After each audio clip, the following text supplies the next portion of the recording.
I watched two CPAs, actual certified public accountants who do taxes for a living, light a match and burn $100,000 of their own retirement money to the ground. Let that sink in for a second. These are people who crunch numbers for a living, people who understand depreciation, capital gains, and tax implications better than almost anyone on the planet, and they still manage to torch a six-figure chunk of their nest egg. And here's the kicker. They didn't lose it on some meme stock or a gambling habit or a bad business partnership. They lost it on real estate. You know, the thing your uncle tells you to buy because they aren't making any more land. The thing every boomer with a podcast says is the only guaranteed path to true wealth. The thing we've been conditioned since childhood to believe is the safest, most responsible investment a person can make. We are constantly told that a house is the ultimate asset, the American dream in physical form. 4 walls and a roof that somehow magically print money while you sleep. The absolute safest place to park your cash. But here is the harsh truth they intentionally leave off the real estate agent's website. Right now, in 2026, the rules have completely changed. The game is fundamentally different. Interest rates aren't going back to 3%, probably ever. Insurance companies are literally fleeing entire states, leaving homeowners with nowhere to turn. Property taxes are climbing at record paces as municipalities try to plug their own massive budget holes. The kind of home you buy right now can either set you up for life or handcuff you to a financial drain that slowly bleeds you dry for the next decade. And the scary part?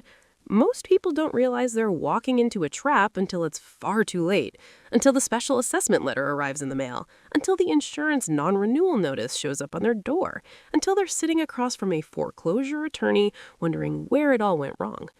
If you are looking to buy a home this year, whether it's a primary residence for you to live in or a rental for your investment portfolio, you need to know the 5 specific property types that are financial death traps right now. I am not talking about maybe not ideal properties. I'm not talking about you might break even properties. I'm talking about homes that will actively work against you, homes that will drain your bank account, destroy your peace of mind, and potentially push you straight toward bankruptcy court.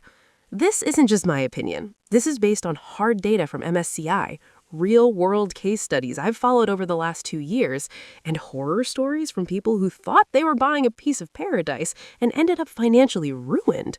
People just like those 2 CPAs who trusted the wrong person and lost everything. By the end of this video, you will know exactly which homes to cross off your Zillow list immediately. And, more importantly, what you should be buying instead, so you won't end up like that couple who set a 6-figure pile of cash on fire and watched it burn. Look, I'm not just some guy with the microphone reading listings and pretending to be an expert. I've been analyzing the real estate market for the better part of a decade. I've read the localized economic reports. I've crunched the numbers on thousands of deals. And I've interviewed investors who've made fortunes and investors who've lost their shirts. And like everyone else, I almost fell into one of these exact traps myself back in 2021. I was this close, like pen in hand, ready to sign close, to putting an offer on a property that, looking back, would have been an absolute nightmare. It looked perfect. Great price, beautiful curb appeal, highly rated neighborhood. On paper, it checked every single box. But something in my gut felt off. So I made a few phone calls. I asked for an insurance quote before I signed anything. The premium came back at $800 a month, not a year. A month. That is $9,600 annually just to ensure the structure. I walked away, and the guy who ended up buying it, I saw that exact property listed for foreclosure 18 months later. Insurance shocks are incredibly real, and they're getting worse every single quarter. That experience taught me something invaluable. Avoiding the wrong home is just as important as finding the right one. Honestly, it might be more important. So, let's get into the list. We're going to start with the biggest trap, the one that seduces first-time buyers and seasoned investors alike with its shiny countertops and empty promises. Number 1, the luxury spec home in a far-out suburb. You've seen these. Everyone has seen these. They are the massive 5,000 square foot monster homes plopped down in a new development 45 minutes from the nearest major city. The ones with the Grand View Estate or the Kingston Manor. They have the vaulted ceilings, the dedicated theater room, the 6-burner commercial stove, the walk-in closets the size of a New York City apartment. And right now, in 2026, they are a death sentence for your bank account. Here's the brutal math that the developer conveniently leaves out when they hand you that glossy brochure. These homes are built for a very specific buyer profile, someone with a massive jumbo mortgage and a top-tier income.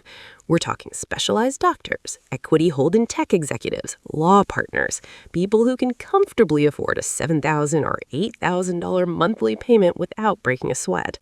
But with mortgage rates stabilizing where they are right now, the pool of buyers who can actually afford that kind of payment on a house out in the middle of nowhere has essentially evaporated. It's not that wealthy buyers don't exist anymore, it's that there simply aren't enough of them to absorb the massive oversupply of luxury spec homes that developers threw up during the pandemic building boom. Jacob Nye calls these properties quiet return destroyers, and his assessment is dead on.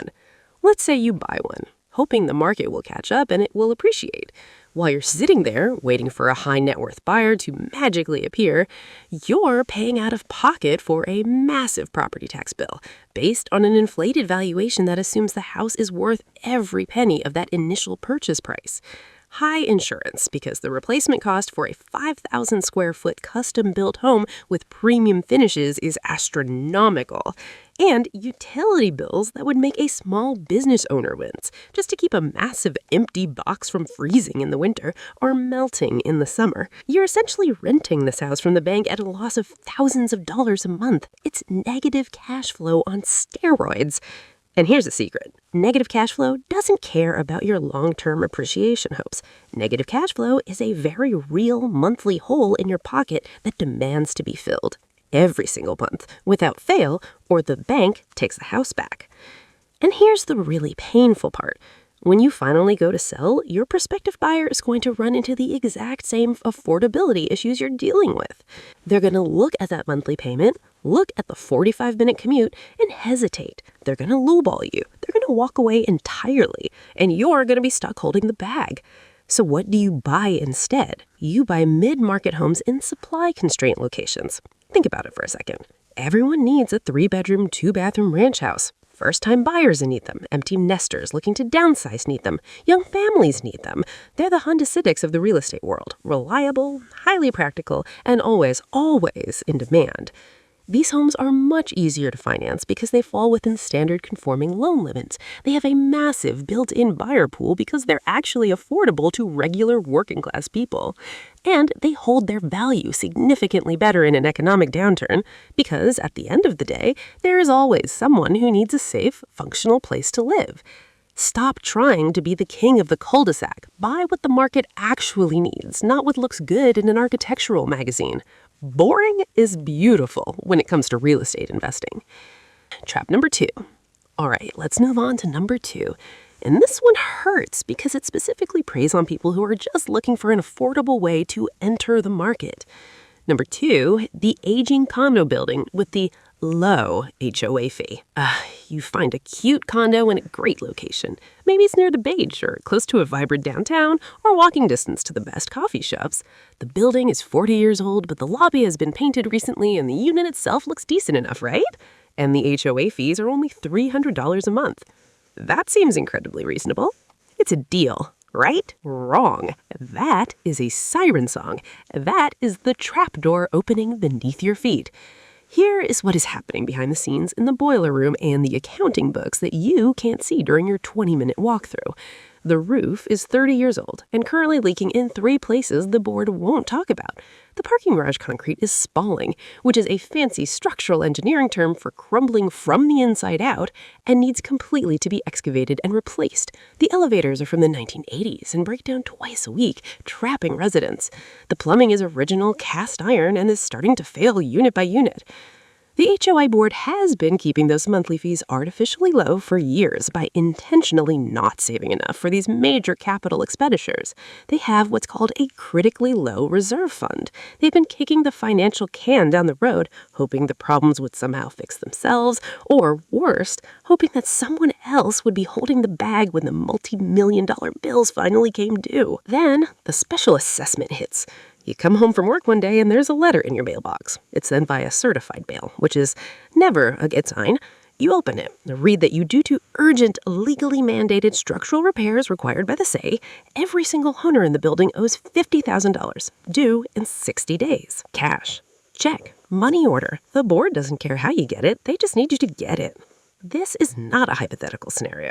In 2025, following the tightening of structural safety laws across the country, a friend of mine got hit with a $65,000 assessment for a new roof and urgent balcony repairs. The balconies were literally in danger of collapsing. The HOA had known about the concrete fatigue for years, but kept kicking the repairs down the road to keep everyone's monthly fees low and keep property values looking good on paper. He couldn't afford to take out a $65,000 personal loan, so he was forced to sell the condo at a massive discount to a cash buyer just to get out from under the crushing debt. He lost his entire original down payment and then some. Jacob Nag warns that these deferred maintenance backlogs are turning into unexpected six-figure nightmares for retail buyers. The math is just brutal. You buy a place thinking your monthly carrying costs are a manageable $2,000, and suddenly they're $3,000, plus a $50,000 lump sum payment you absolutely did not plan for. The fix? If you're buying a condo in 2026, you must understand that you aren't just buying a unit, you're buying into the financial health of an entire building. You are legally becoming a business partner with every single person who owns a unit in that complex. And if your business partners have been financially irresponsible, you are going to pay for it. You need to ask for the HOA's reserve study and the meeting minutes for the last 2 years, and you need to actually sit down and read them. Look for heated discussions about major repairs. Look for arguments among neighbors about raising fees. Look for dire warnings from the property manager that the board hasn't acted on. Are they talking about roof replacements, parking garage structural repairs, elevator overhauls? Are they currently suing the original developer over construction defects? If the cash reserves are low and the building is old, run. Don't lock, run. A well-managed building with totally transparent finances and higher, realistic monthly dues is actually the much safer bet. Paying $500 a month in HOA fees to a building with a fully funded reserve is infinitely better than paying $300 a month to a building that's going to hit you with a $50,000 bill next year. All right, let's get into number 3. And this one is the most dangerous macroeconomic trend in real estate right now, accelerating much faster than almost any economist predicted. Number 3, the climate vulnerable beauty.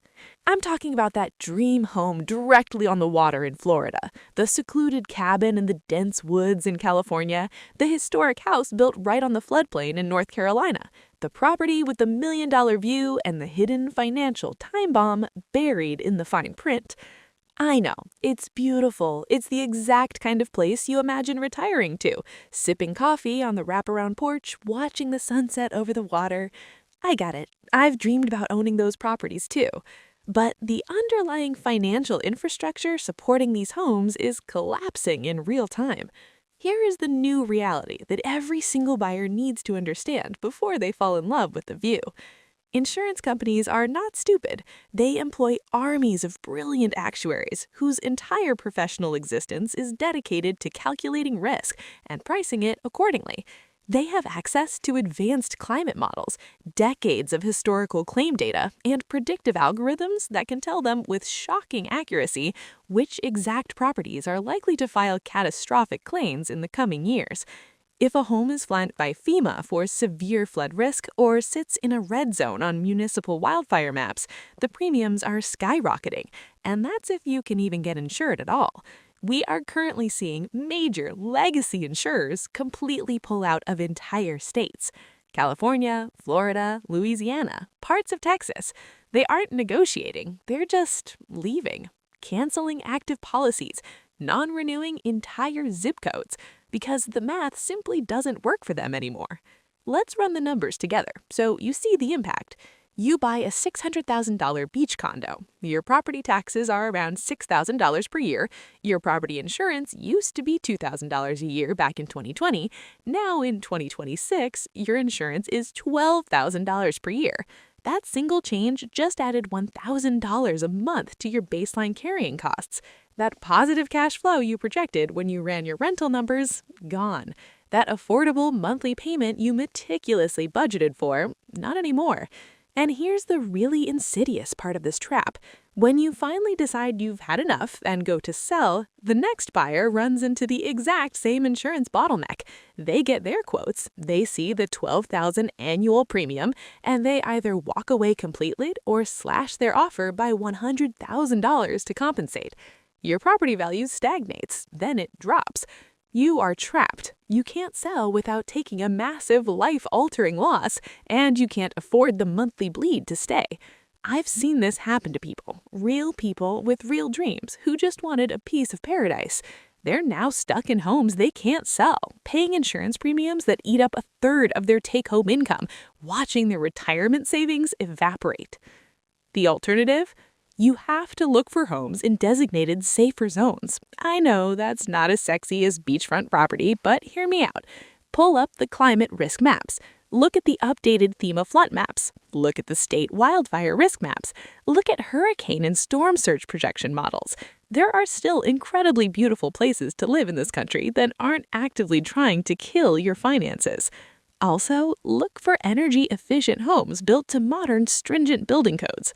Savvy buyers are now gladly paying a premium for houses with lower utility bills and lower insurance costs. A home equipped with solar panels, modern high-efficiency HVAC, impact-rated windows, and fire-resistant landscaping isn't just green, it's a literal financial fortress against the rising cost of home ownership.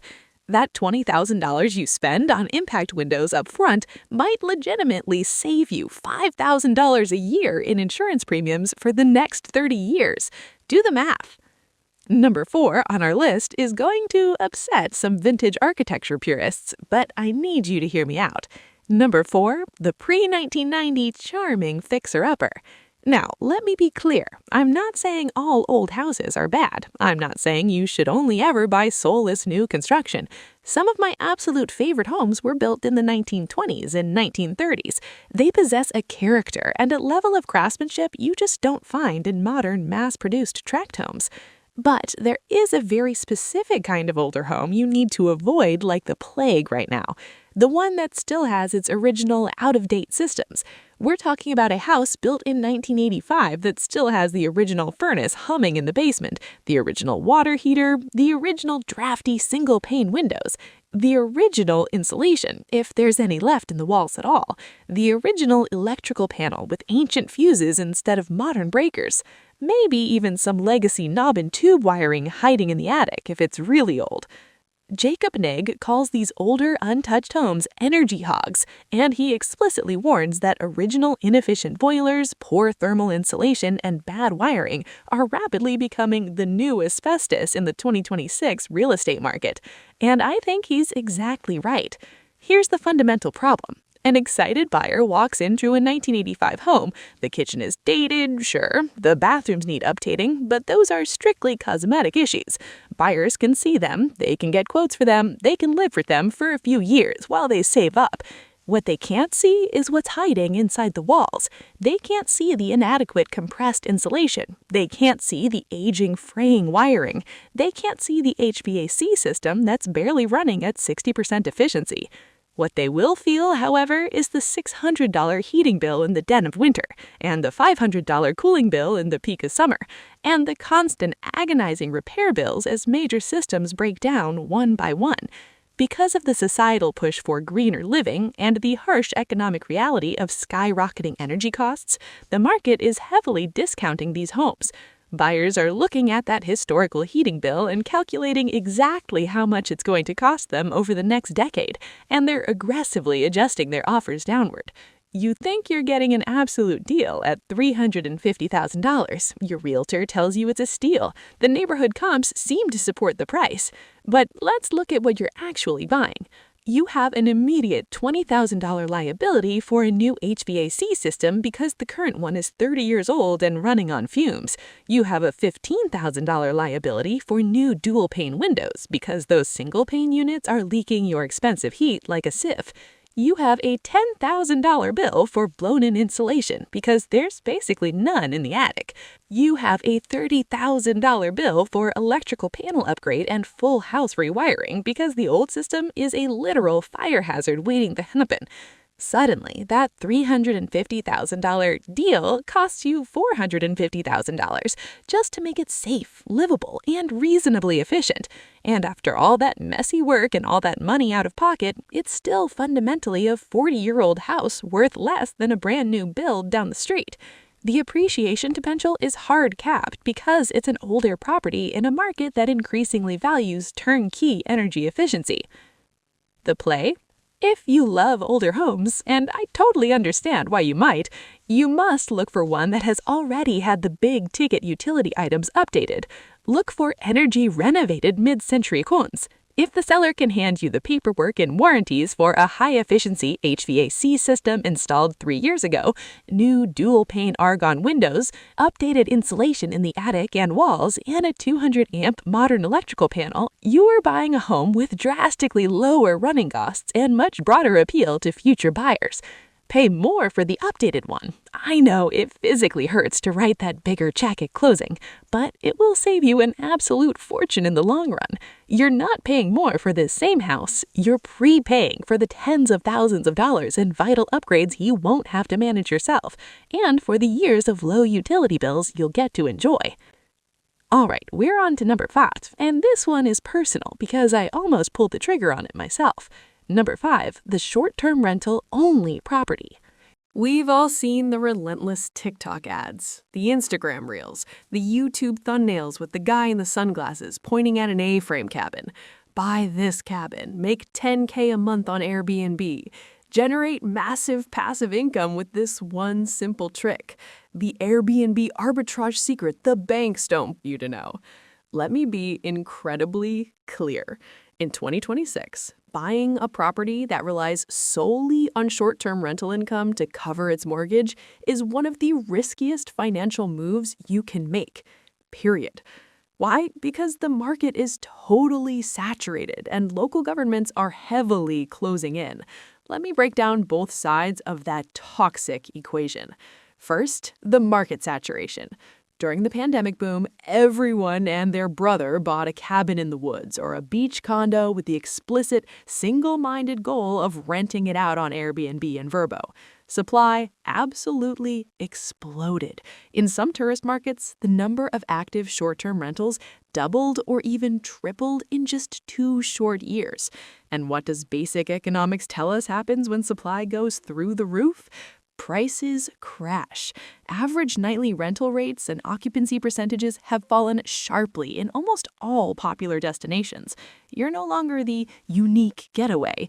You are now fighting for bookings against dozens of identical properties, all aggressively competing on price, all eating into your razor-thin profit margins. Second, the regulatory environment. This is the much bigger risk. Imagine you buy a nice condo in a tourist town. Your financial plan relies on renting it out for 200 nights a year at $250 a night. You've run the numbers, you've projected the gross income, you've budgeted for cleaning and maintenance accordingly. Then, on a random Tuesday afternoon, the local city council passes a new zoning ordinance. They've decided to outright ban short-term rentals in residential zones to free up housing inventory for local service workers who can no longer find affordable places to live. It happens virtually overnight. It happens with very little warning, and it is happening in more and more municipalities every single year. Just one swift change in local law can legally wipe out 100% of your projected revenue overnight. Not a 10% dip, not a 20% correction. 100%. Your property goes from being a cash-flowing asset to a massive monthly liability you can't afford, almost instantly. Veteran investor Bill Faith constantly warns against buying in places like parts of the Texas coast or certain California markets that are wildly oversupplied or heavily regulated. But the truth is, it's not just those obvious places anymore. It's happening everywhere. Quaint towns in the mountains, quiet beach communities, even dense urban areas.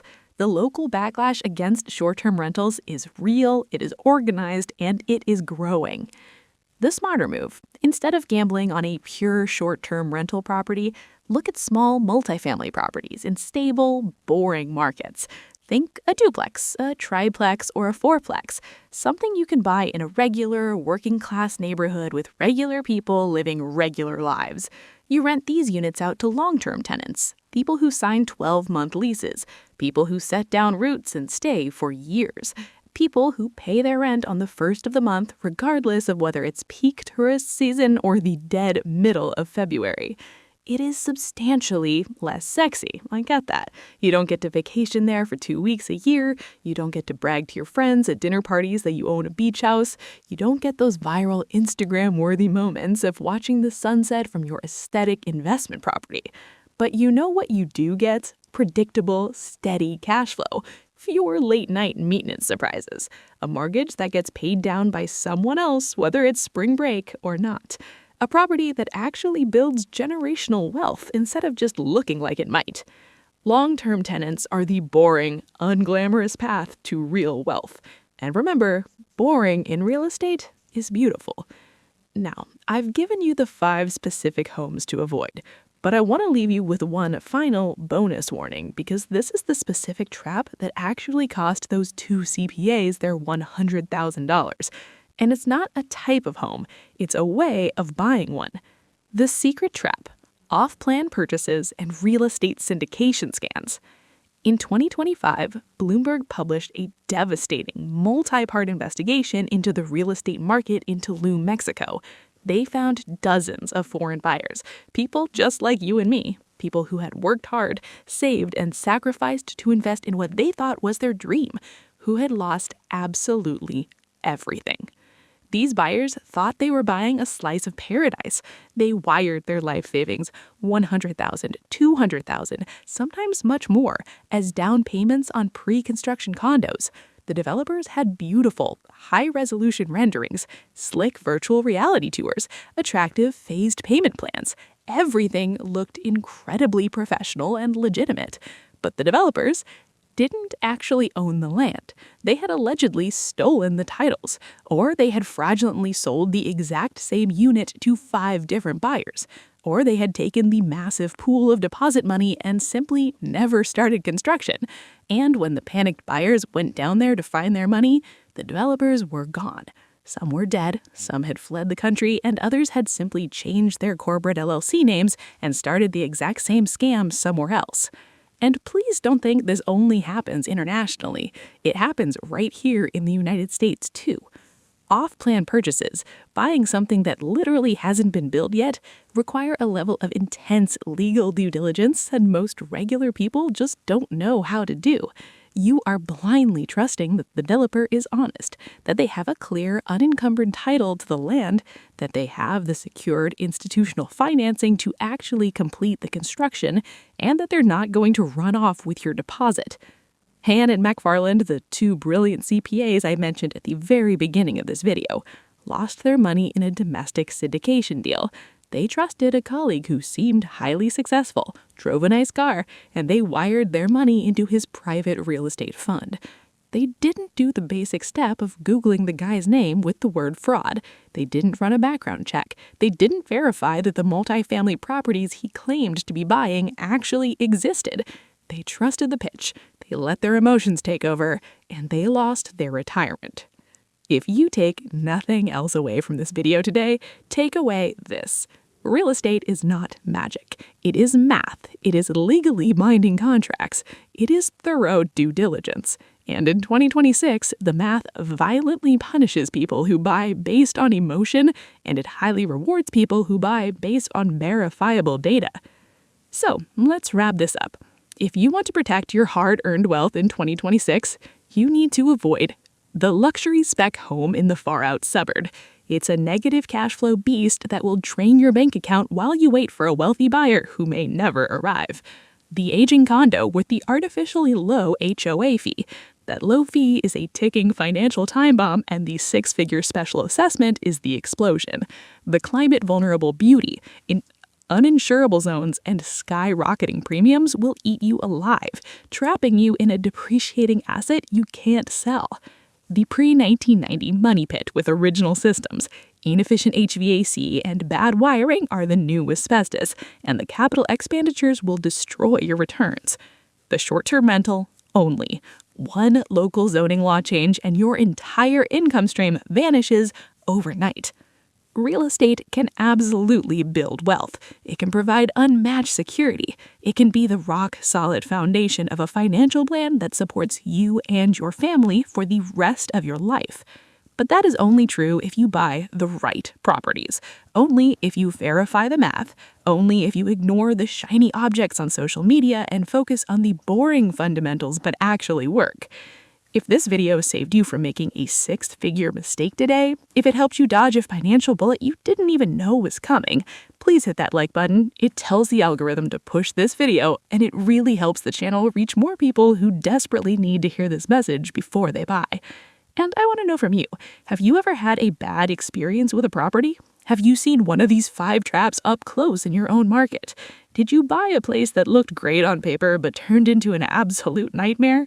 Tell me your story down in the comments. I read every single one, and your specific experience might be the exact warning someone else needs to avoid making the same mistake. In my next video, I'm going to show you exactly how to run the numbers on a rental property in 60 seconds flat. I'm going to give you the only formula you need to know to guarantee you avoid negative cash flow.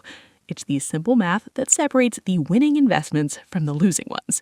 Click the video on your screen right now to watch it, and I'll see you over there.